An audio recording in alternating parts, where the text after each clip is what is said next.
tem ninguém aqui que resolva o meu caso? Olha aqui, meu senhor, eu sou capaz de lhe jurar que não há na face da terra homem algum capaz de resolver o seu problema. Nem mulher. Se não há um homem, nem uma mulher neste mundo que resolva este caso, isto é um caso para o Capitão Gay! É o defensor das minorias, e é sempre contra as tiranias. É avião, passarinho sem rabicho, ou se parece mais com outro bicho. É o Capitão Gay. Gay, gay. Capitão Gay. Capitão Gay.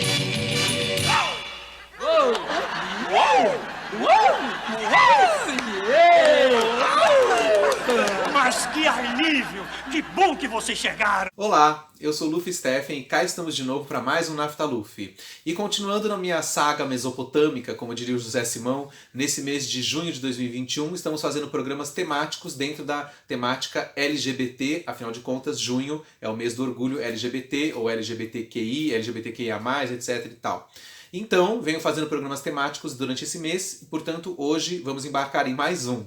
E dessa vez juntando a temática LGBT com aquele que é, de repente, talvez o principal tema que eu falo aqui no meu canal e que todo mundo gosta, que é o universo das telenovelas. Então vocês já sabem, né? Vamos fazer exatamente uma linha do tempo de personagens LGBTs na história da telenovela brasileira. Tchan, tchan, tchan, tchan. Senta que lá vem história.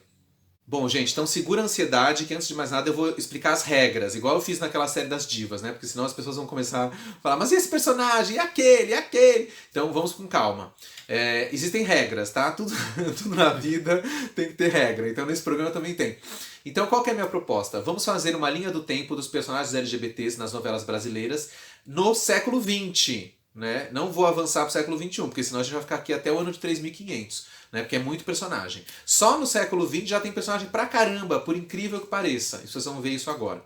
Então vamos lá. Outra coisa que eu queria dizer, a gente vai começar a partir do ano de 1970. 1970, onde aparece aquele que é considerado pelos estudiosos e antenados de plantão como talvez o primeiro personagem LGBT nas telenovelas brasileiras. Já vou falar qual é. Mas é porque antes de falar disso, eu tenho que explicar que ficam de fora então do nosso programa toda a produção dos teleteatros que vieram antes, né? Então o que acontece? Nos anos 60, durante toda a década de 1960, existia um filão da teledramaturgia brasileira que foi muito forte na época, que eram os teleteatros, né? Na verdade, o programa mais conhecido nesse sentido foi o TV de Vanguarda, da TV Tupi, que era coordenado pelo Cassiano Gabus Mendes. Esse TV de Vanguarda foi maravilhoso, porque ele produzia adaptações de peças teatrais para a linguagem da televisão da época, claro. Então, por isso, teleteatros. E assim, várias peças incríveis foram adaptadas naquela época, nos anos 60, em preto e branco, para o TV de Vanguarda. E entre essas milhares de peças que foram adaptadas, haviam algumas que traziam temáticas LGBTs. Então, nessa produção de teleteatros, existem vários já personagens LGBTs aqui e acolá, porque vinham dessa adaptação dos textos originais de teatro que já traziam esses personagens, né? Então, nesse sentido, a gente tem que citar, é claro, a importância e o pioneirismo do teleteatro Calúnia, que foi ao ar em 1963, portanto, pela TV Tupi, no TV de Vanguarda, e que era uma adaptação da peça de mesmo nome, Calúnia, da dramaturga Lilian Hellman. O original da peça, chamado The Children's Hour, né, A Hora das Crianças, foi escrito pela Lilian Hellman, a peça, em 1934. E foi adaptada para o cinema americano duas vezes, em 1936 com o título de This Tree, Aqueles Três, e em 1961 com o título The Children's Hour mesmo, que no Brasil foi chamado de Infâmia, né? O filme chama Infâmia e não Calúnia. Mas na verdade é isso, são adaptações cinematográficas do texto teatral da Lilian Hellman, que quando é montado no Brasil em teatro, recebe o título de Calúnia. Por isso o teleteatro também foi chamado de Calúnia. E a história é a mesma da peça. A história de duas professoras, né, que dirigem um colégio para meninas e que de repente uma das garotas, diabolicamente, inventa um boato de que as duas são lésbicas, as duas professoras, e tem um caso. E isso provoca então a destruição dessas duas professoras. No filme de 61, dirigido pelo William Wyler. Aliás, o filme de 36 também foi dirigido pelo William Wyler, portanto, esse cineasta realizou duas adaptações cinematográficas da peça da Lilian Hellman. Mas no filme de 61, que é a versão mais conhecida, as personagens são interpretadas por Audrey Hepburn e Shirley MacLaine. Inclusive, no documentário Celuloide Secreto, que foi produzido em 1995, sobre a aparição de personagens LGBTs no cinema norte-americano, a Audrey Hepburn já tinha falecido, né, quando o filme foi feito, quando esse documentário foi feito. E a Shirley MacLaine não. E, portanto, a Shirley aparece comentando um pouco dos bastidores de The Children's Hour e de que forma aquele tema tão espinhoso na época foi tratado na produção. No teleteatro Calúnia, que a gente falou, quem interpretou as personagens das professoras foram as pioneiríssimas Vida Alves e Georgia Gomide. E reza a lenda, né, porque a gente não tem registro visual disso, de que as duas de fato se beijaram em cena. Portanto, esse teria sido o primeiro beijo na boca entre duas mulheres, entre duas atrizes interpretando personagens lésbicas na teledramaturgia brasileira. Calúnia, em 1963, há quase 60 anos. Também gostaria de destacar o pioneirismo duplo da Vida Alves, né? Pelo jeito, a Vida Alves é pioneira em beijos, né? Ela foi a atriz pioneira que deu o primeiro beijo na televisão brasileira em 51, na novela Sua Vida Me Pertence, beijo esse trocado com o Walter Foster. E depois, em 63, ela foi pioneira de um beijo lésbico, beijo esse trocado com a colega Georgia Gomide no teleteatro Calúnia. Então, bravo Vida Alves!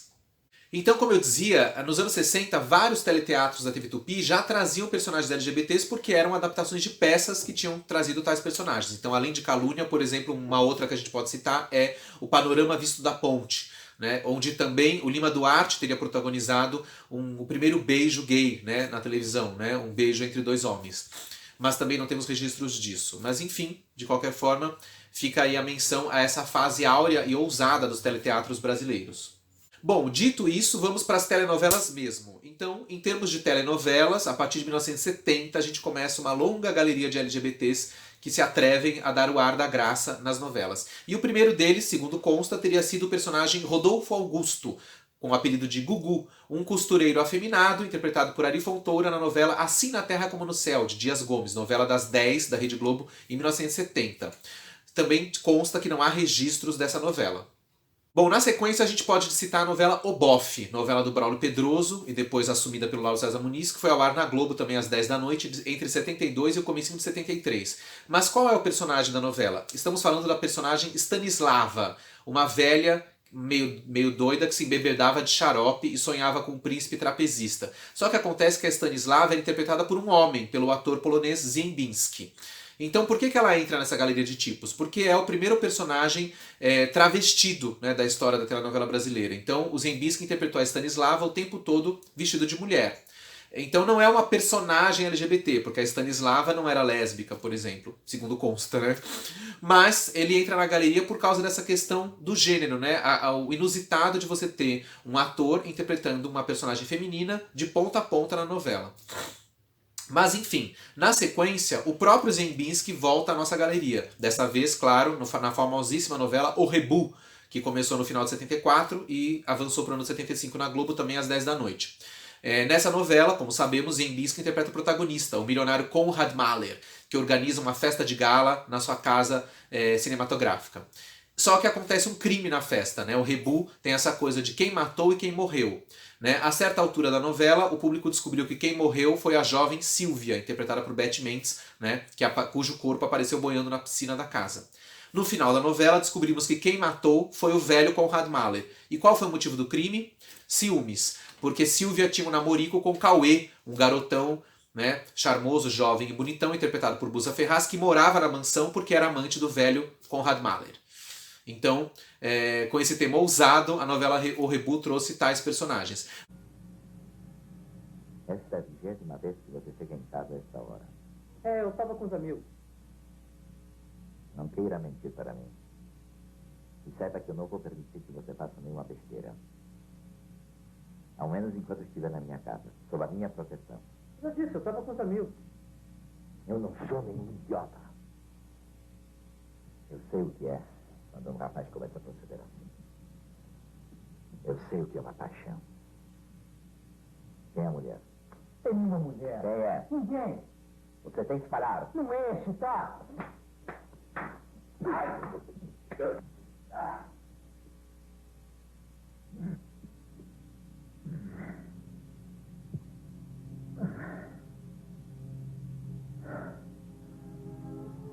Você podia ter me matado. Eu já sou um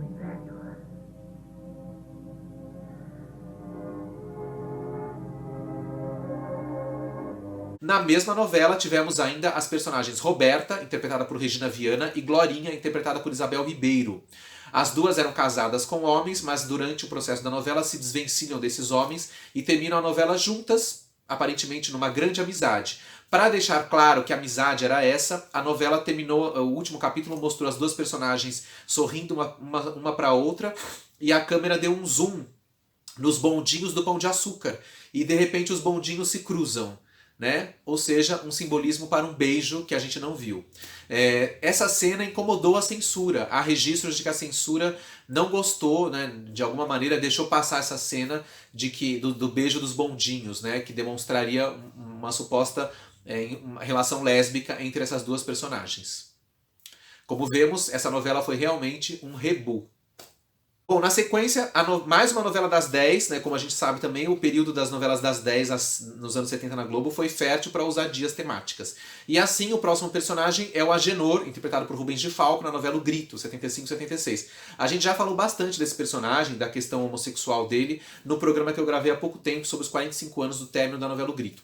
Mas de qualquer forma, vamos citar aqui de novo o Agenor, que era um gay enrustido, né? Um homem de 40 anos que morava com os pais num dos apartamentos lá do prédio onde se passava a ação, e que tinha, né, uma homossexualidade que era enrustida, né, que não era falada, não era assumida. O pai dele tenta fazer com que ele se envolva com a personagem de Ana Magalhães, e consegue. Né? A gente até já discutiu isso no programa do Grito, né? Até que ponto esse final era uma higienização do personagem, no sentido de, ele tem que virar hétero, ou, na verdade, foi uma crítica do autor mostrando que isso acontece muito, que muitos gays acabam se rendendo a essa alternativa, né, de deixar de lado sua sexualidade para viver uma heterossexualidade inventada. Vai sair?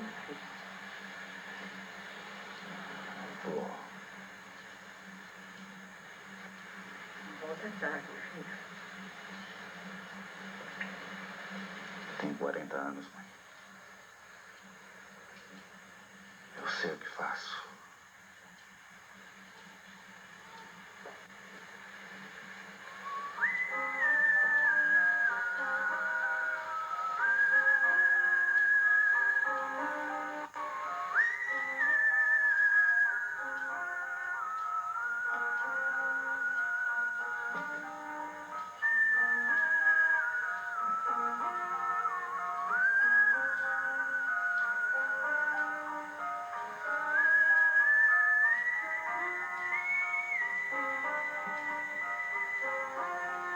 Bom, depois disso a gente tem dois personagens da novela O Astro, novela de Jeanette Claire, de 77 e 78, e tais personagens estão diretamente envolvidos no mistério da novela. Quem matou Salomão Ayala? Pois é, quem matou foi Felipe Cerqueira, personagem de Edwin Weed, um jovem, enfim, problemático, que tinha um caso com a mulher do morto, né, com a Clô, a personagem da Teresa Raquel. Só que acontece que, na verdade, na época, Jeanette Claire não pôde deixar isso claro, porque era a época da censura, nos anos 70, mas o Felipe, na verdade, era um personagem bissexual. Ele tinha um caso também com um amigo dele chamado Henri, interpretado pelo José Luiz Rode. E a dupla foi essa dupla que matou o Salomão Ayala, né?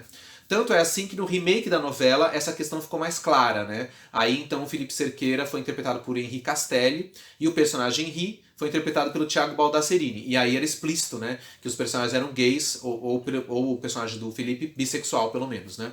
Então temos isso também. O Astro também está aqui. Minha pedra é ametista.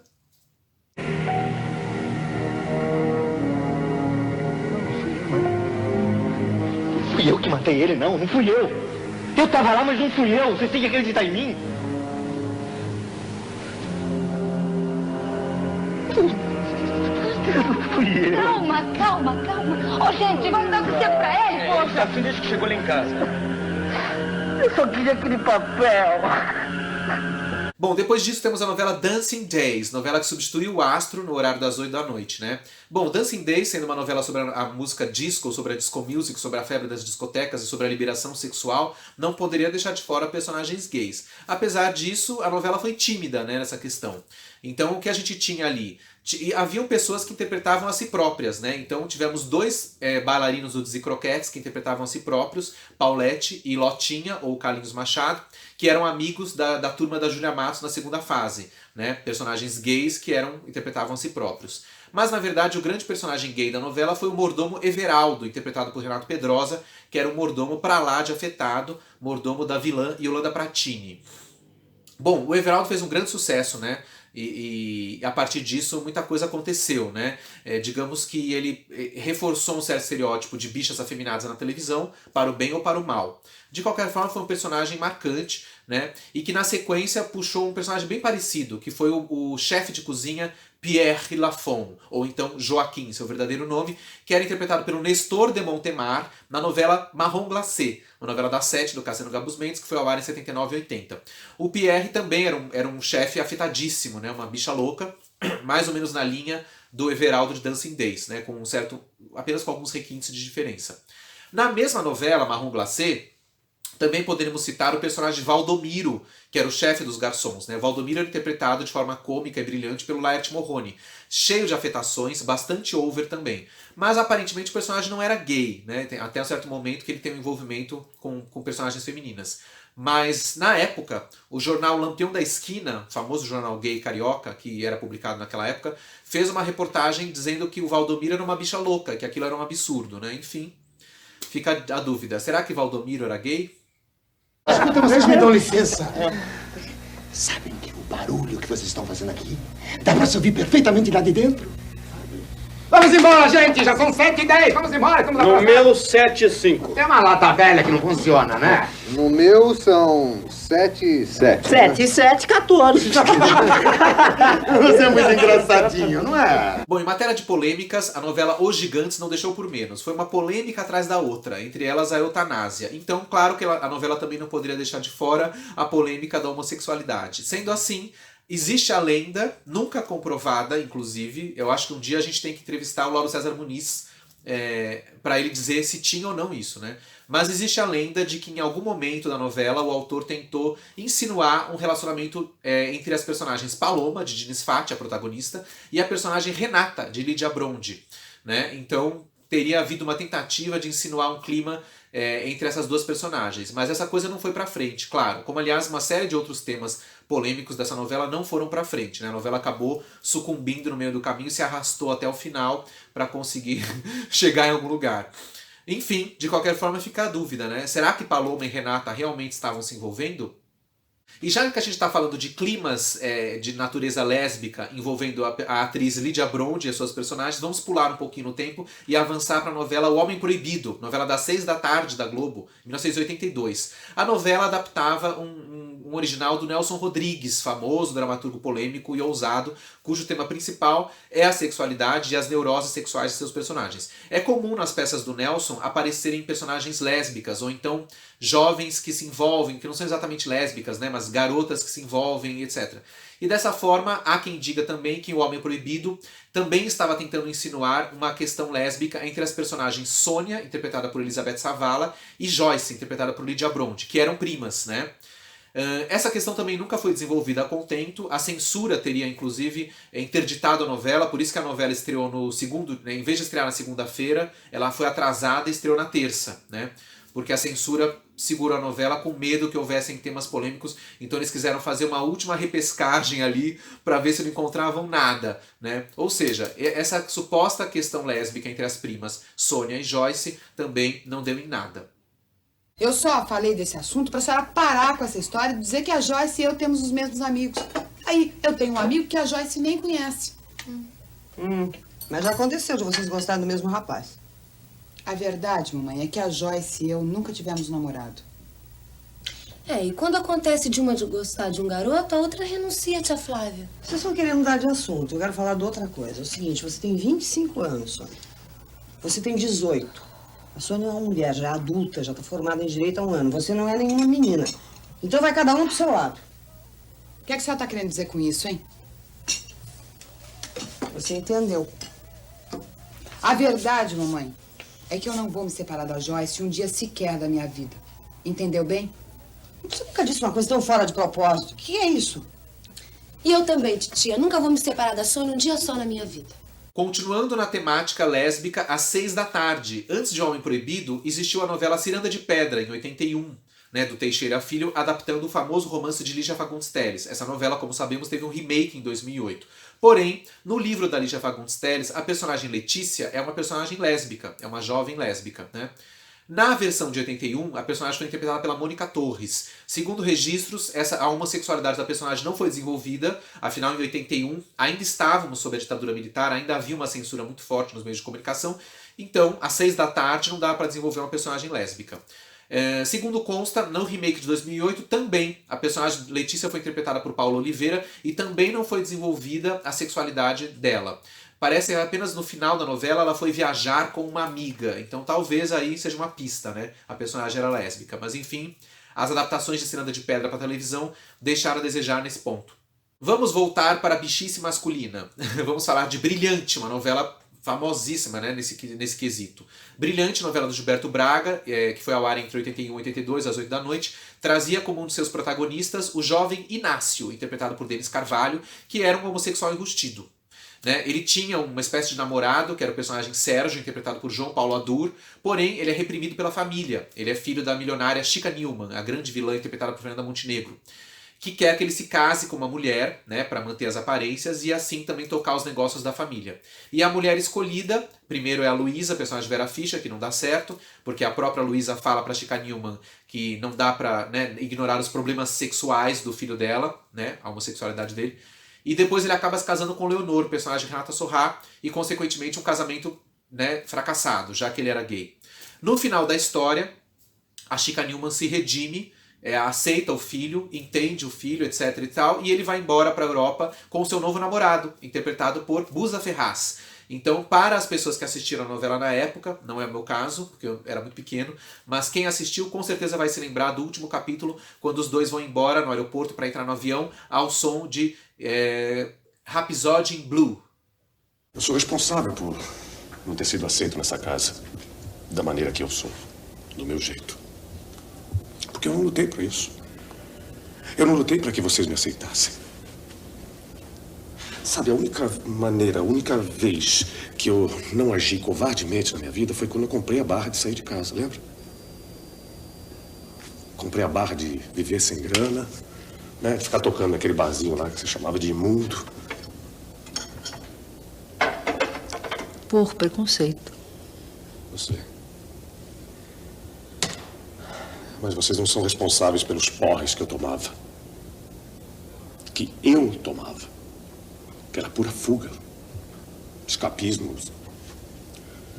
Enquanto isso, em 82, na TV Bandeirantes, a novela Os Adolescentes, da Ivani Ribeiro, trazia 4 protagonistas adolescentes, interpretados por Júlia Lemertz, Tássia Camargo, André de Biasi e Flávio Guarnieri. E Flávio Guarnieri interpretava Caíto, um jovem homossexual.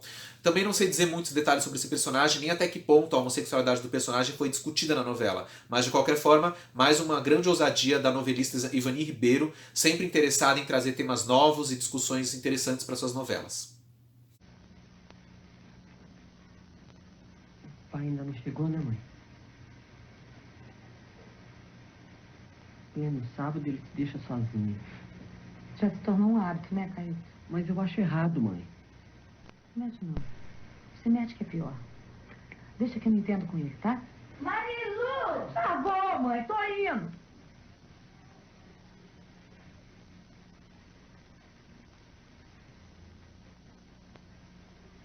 Também em 82, pelo jeito 82 foi o ano dos gays masculinos na teledramaturgia brasileira, né? Tivemos também o personagem Sérgio, interpretado por Neila Torraca na minissérie Avenida Paulista, da Rede Globo. Uma das primeiras minisséries da Globo, né? Da safra séries brasileiras, que eles chamavam, né? O personagem Sérgio é um gay enrustido, né? Que faz parte da família milionária que comanda a ação. Em que posso servi-lo? Como elemento técnico, talvez eu possa... Palhaçada é essa, hein? Palhaçada coisa nenhuma. Daqui pra frente eu vou cuidar mais das aparências do que fofocagem de diretoria. Acelera muito mais hoje em dia ser um cara divertido, desproblematizado. Olha, não tem graça nenhuma. Eu vim aqui pra tratar de assuntos sérios com você. Queria saber sobre a sua vida. Você não se meteu em nenhuma encrenca? Eu não sou criança, Albino. E deixe minha vida particular fora de sua administração, por favor. A sua vida particular está muito mais comprometida com a imagem da empresa do que você pode imaginar.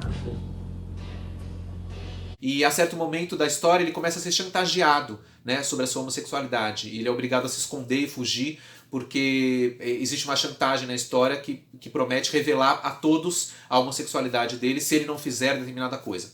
Então, um personagem acuado, né? Vale lembrar que o Neila Torraca tinha feito um personagem semelhante no cinema, um pouquinho antes, né? No filme O Beijo no Asfalto, onde ele interpreta Arandir, né? O famoso personagem que dá um beijo na boca de um homem que está morrendo no asfalto, e depois disso a vida dele vira um inferno, porque ele passa a ser considerado um homossexual.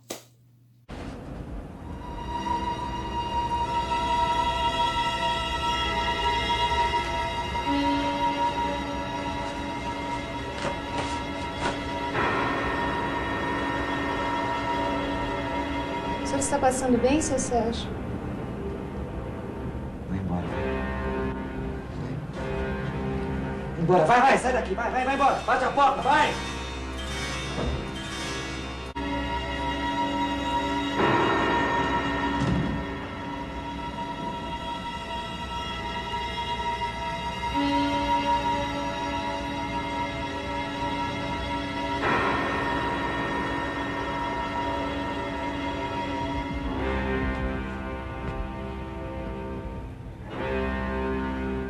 Bom, conforme os anos 80 vão avançando, inclusive com o final da ditadura militar, vão começando a surgir personagens gays aqui e acolá de uma forma um pouco mais descontraída. É o caso do guru, o falso guru Políbio, interpretado por Guilherme Caran na novela Partido Alto, escrita por Glória Pérez e Agnaldo Silva, depois só por ela, né, porque o Agnaldo saiu, na novela das 8 da Globo em 84. O Políbio era uma bicha afetada, era um falso guru, um falso vidente, né, interpretado de forma muito cômica e com muito brilho pelo maravilhoso e já falecido Guilherme Caran, nessa novela, né? Mas um personagem talvez enquadrado naquela categoria que a gente falou das bichas loucas, né, como Everaldo, Pierre, etc e tal.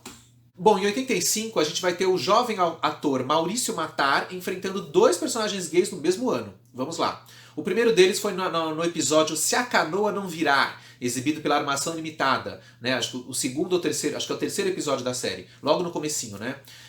O Maurício Matar, nesse episódio, faz uma participação especial. Ele interpreta Val, um antigo namorado de Zelda Scott, a personagem de Andréa Beltrão. Ele reaparece na vida dela, ela pensa que vai ter um revival com ele, mas na verdade ele reapareceu para dizer para ela que agora ele é gay. E ele se apaixona por Juba e Lula, os namorados de Zelda.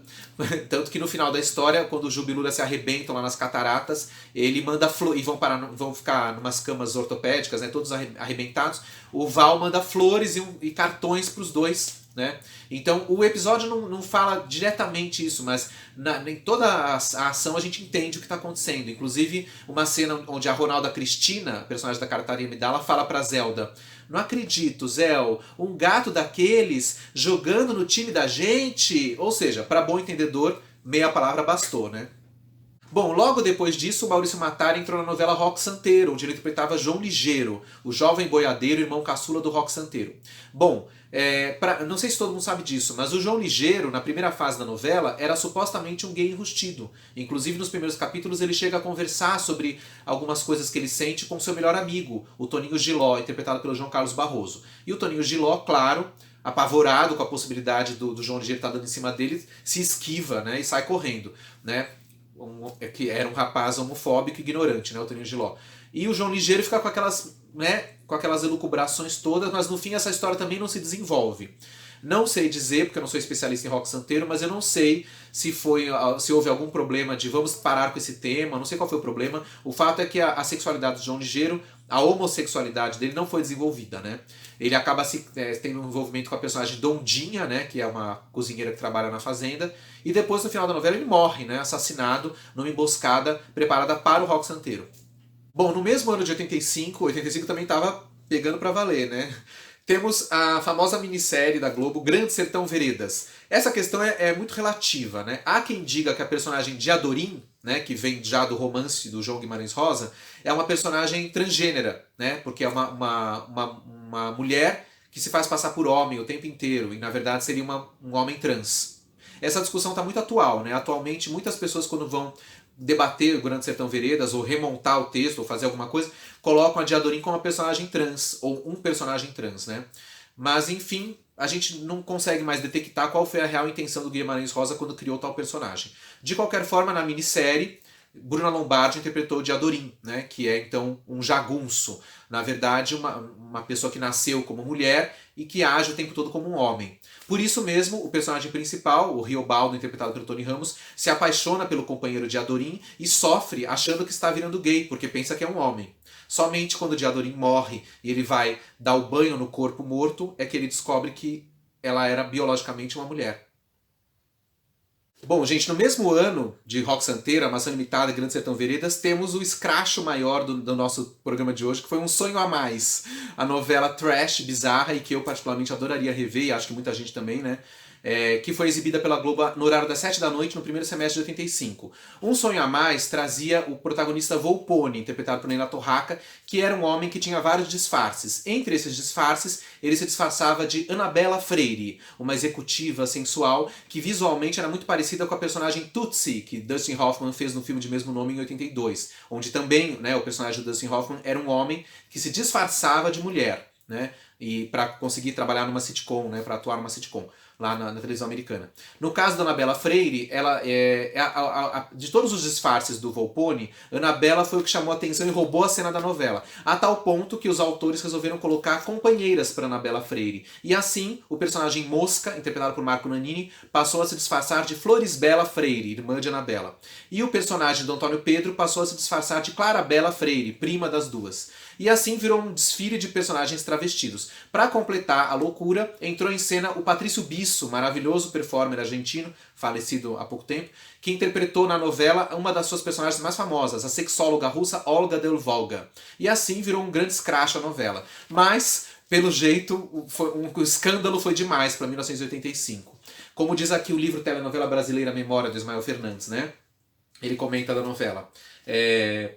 Uma tentativa de fazer humor com personagens masculinos travestidos de mulheres, contando inclusive com a presença da sexóloga Olga Del Volga, criação de Patrício Bisso, acabou chocando os telespectadores, apesar de serem engraçados. A censura da Nova República também se chocou e os travestis sumiram. Salve-se quem puder! É o que ele diz aqui. Coloca os travestis, né? Que hoje em dia a gente fala as travestis, né? Na época. Então, resultado. Sonho a Mais entrou para a história. Talvez uma das principais lembranças dessa novela seja essa questão polêmica das personagens travestidas. De qualquer forma, Anabela Freire teve o seguinte final. A Anabela, ela desperta paixão no personagem Pedro Ernesto, interpretado por Carlos Kroeber, que nunca ficou sabendo que Anabela era um homem disfarçado de mulher. Ele se apaixona por ela, se casa com ela, né, mas não chega a consumar a relação, e então a personagem da Tamara Taxman ajuda a Anabela a simular uma morte, né, e eles fazem uma simulação, como se Pedro Ernesto, quando ele atira na Anabela, né, ele pensa que matou-a, na verdade foi uma farsa para enganar ele, e assim ele ficou pensando que a mulher que ele amava, que não era mulher, tinha morrido. O nosso casamento, meu amor, precisa de ajuda. Olga de quê? Del Volga. É russa de nascimento. Olga Del Volga.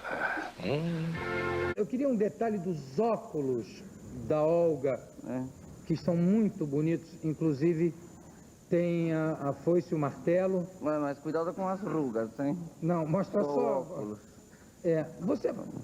Você tem uma atitude política dentro do show, Olga? Bom, acho que desde que a gente está neste mundo já é uma postura política que a gente tem que tomar, né? Porque ser mulher nos dias de hoje não é nada fácil. Não. Bom, mas eu falei de 82, 85, mas o ano de 86 também não deixou por menos, né? Pra começar, a gente teve o remake de Selva de Pedra, onde até hoje paira também a suspeita de que as personagens Fernanda, de Cristiano Torlone, e Cíntia, de Beth Goulart, teriam também um teretetê lésbico, né? Nas famosas cenas da piscina no começo da novela. Inclusive o tema musical da Fernanda, a música Perigo, composta por Nico Rezende e Paulinho Lima, na voz de Zizi Posse, é até hoje também discutida se a música é uma música gay, se é uma cantada gay, se não é. Então, por essas e outras, ficou esse clima, né? Recentemente, na reprise da Selva de Pedra, esse assunto veio à tona nas redes sociais. Acho até que a Beth Goulart comentou alguma coisa, né? Que eu não sei dizer exatamente se havia esse clima, se a direção da novela falou, né, para elas que poderia haver um clima entre Fernanda e Cíntia. Mas o fato é que nada foi consumado, né? No mesmo ano, enquanto isso acontecia na novela das 8, na novela das 7 a gente vai ter Cambalacho, do Silvio de Abreu, com o personagem Seu Biju, ou Tio Biju, né, interpretado pelo Emílio Queiroz, que era um costureiro que tinha criado sozinho os 3 filhos garanhões, né?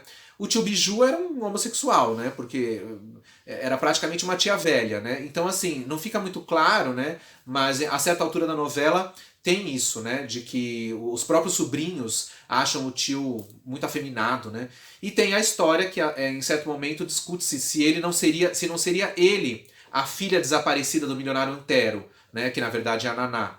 Por quê? Porque o seu Biju foi criado como menina, né? Vestiam ele como garota na infância. Então ele pode ser a filha desaparecida do Antero, podia ser o seu Biju. Tem até esse trecho, né? Também em 86, a minissérie Anos Dourados de Gilberto Braga veio trazer mais uma peça para esse quebra-cabeça. Gilberto Braga sempre colocando, ou tentando colocar personagens LGBTs, né? Ao longo dos anos, isso foi ampliando cada vez mais. Em Anos Dourados, a personagem em questão é a jovem Marina, interpretada por Bianca Byington. Uma garota que está ali com as outras meninas, falando dos bailes dos rapazes, mas o tempo todo ela tem um comportamento um pouco diferente das outras meninas. Não fica nada muito claro, mas ela fala, em certo momento, né, que não tem saco para homem, que não sei o que lá. No final das contas, na sequência final, quando a narração do Paulo César Pereio revela os destinos de cada personagem, ela aparece toda fashion, né? E aí a narração maravilhosa do Paulo César Pereio comenta: Marina é editora de uma importante revista de modas em Nova York. Mora há anos por lá com uma amiga. Ou seja, ficou claro que ela tem um relacionamento lésbico. E agora com vocês, o vilão do momento, Mário Liberato. Quer dizer, o vilão do momento para quem tá assistindo novela antiga, né? Que é o caso de muita gente por aqui. Roda de Fogo, que todos estamos revendo, onde Cécile Thierry brilha e rouba a cena como o vilão Mário Liberato, um advogado que é uma bicha elegante, discreta, educada, e que no começo da novela é bastante sutil. Depois aquilo vai, né, o Mário Liberato vai soltando mais a franga. Mas a interpretação do Cécile Thierry é maravilhosa, né? Eu tô adorando. Não sei quem tá vendo aí, eu tô achando que ele tá incrível. Então, já é famosa a dupla de Mário Liberato com o seu mordomo Jacinto, né? O sinistro mordomo interpretado por Cláudio Cury, que a certa altura se torna amante do patrão, né? Além disso, o escritório do Mário Liberato, né, a gente percebe ali na antessala, tem dois rapazes jovens, e um tanto quanto afeminados também, que recebem as pessoas, né? Tem até uma cena, né, que a Yara Cortes, a personagem da Yara Cortes, vai lá e fala: mas só tem homem aqui? Que coisa estranha! Né? Enfim, uma cena um tanto forçada, né, porque podia ser um escritório só com funcionários masculinos. Mas essa fala dela é para passar uma mensagem pro telespectador, né, de que o Mário é gay e que contrata jovens mancebos também, gays, para trabalhar no seu escritório. Enfim, Mário Liberato marcou época, para o bem ou para o mal, né? Também há gente que não gosta do personagem porque é um vilão gay, então isso não é bom para a imagem dos gays, mas enfim. De qualquer forma, é um grande personagem da nossa teledramaturgia. Bom, o Mário Liberato, ele tem uma paixão recolhida pelo Renato Vilar, né, o protagonista da trama interpretado pelo Tarcísio Meira. Então, mais ou menos na mesma linha, a gente vai ter um personagem parecido depois, que é o personagem Argemiro, da novela Mandala, 87 e 88. Né? Nessa novela, o Argemiro, que a novela tem duas fases, né? Na primeira fase, o Argemiro jovem, interpretado pelo ator Marco Antônio Pâmio, né? Ele tem uma paixão mal resolvida, ou talvez resolvida, né? Talvez ele realmente tenha um caso, não fica claro, com o seu amigo Laio, interpretado pelo Taumaturgo Ferreira. Né? Na segunda fase, o Argemiro se transforma no Carlos Augusto Strasser e o Laio no Perry Salles, mas morre logo, né? Porque, como sabemos, o filho dele, o Édipo, né? Um certo Édipo, o mata. Né? Então, o Laio sai da história. De qualquer forma, o Argemiro, supostamente eternamente apaixonado pelo Laio, transforma a vida do Édipo no inferno. Né? O Argemiro é um personagem esotérico, né? Nessa versão da trama, da novela. É o personagem esotérico, né, que joga búzios, etc e tal. E a interpretação do Carlos Augusto Strasser foi bastante reveladora, né? Então, se alguém tinha alguma dúvida sobre a homossexualidade do Argemiro, basta ver a atuação do Strasser para ter certeza de que o ator sabia o que estava fazendo. Tenho que te agradecer por isso. Teria sido uma injustiça, uma bobagem que aquele rapaz morresse. Veja você. Não é fascinante o traçado do destino? Esse rapaz teve que vir da Alemanha, ele pôde ir tão longe, veja você, e na ordem natural das coisas foi um equívoco.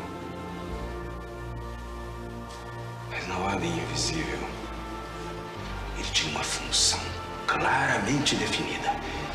Ele era o elo que nos faltava para que nós dois nos encontrássemos. Vamos para a TV Manchete? Em 87 e 88, a novelista Glória Pérez escreveu nesta emissora a novela Carmen, inspirada na famosa ópera, E, claro, com a picardia de sempre, Glória Pérez colocou personagens realistas, quase documentais da realidade brasileira daquele momento.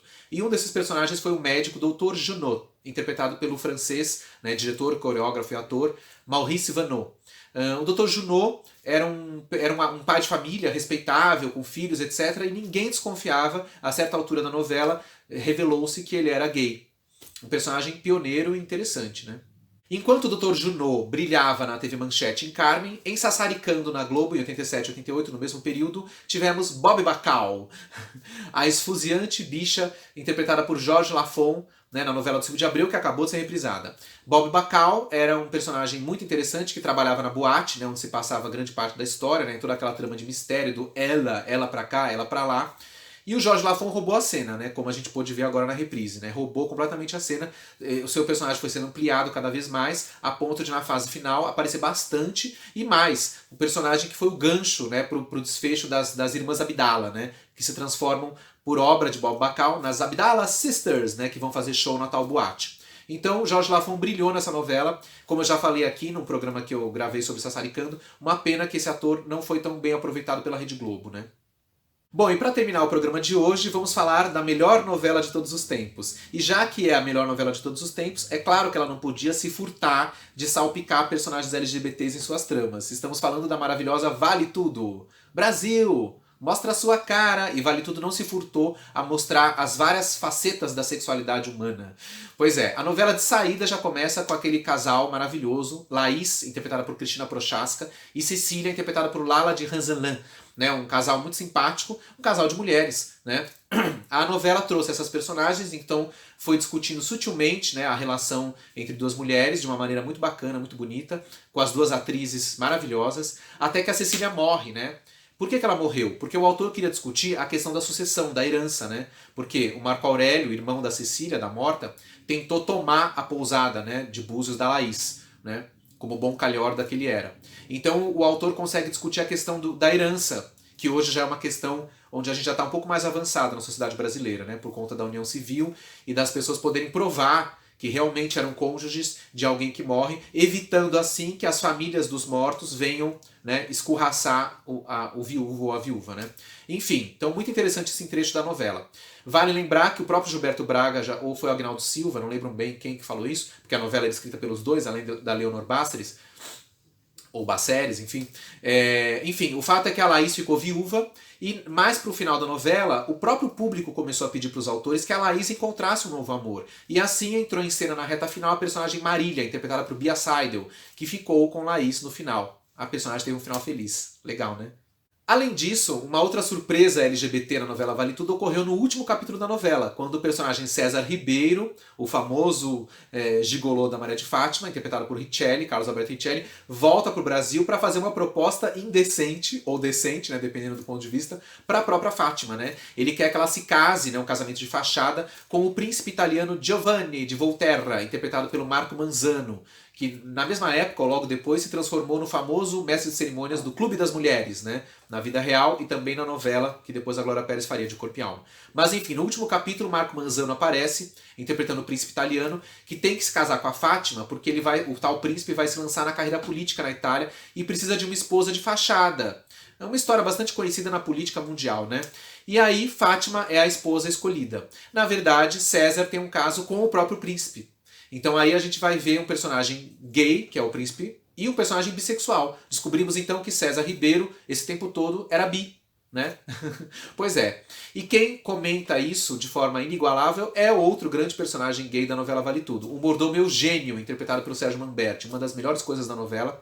O ator interpretou brilhantemente esse personagem, que era um mordomo afetado, porém muito mais elegante e sofisticado do que o Everaldo, de Renato Pedrosa, que o próprio Gilberto Braga tinha criado 10 anos antes em Dancing Days, né? O Everaldo era histriônico, né? Era uma bicha espalhafatosa.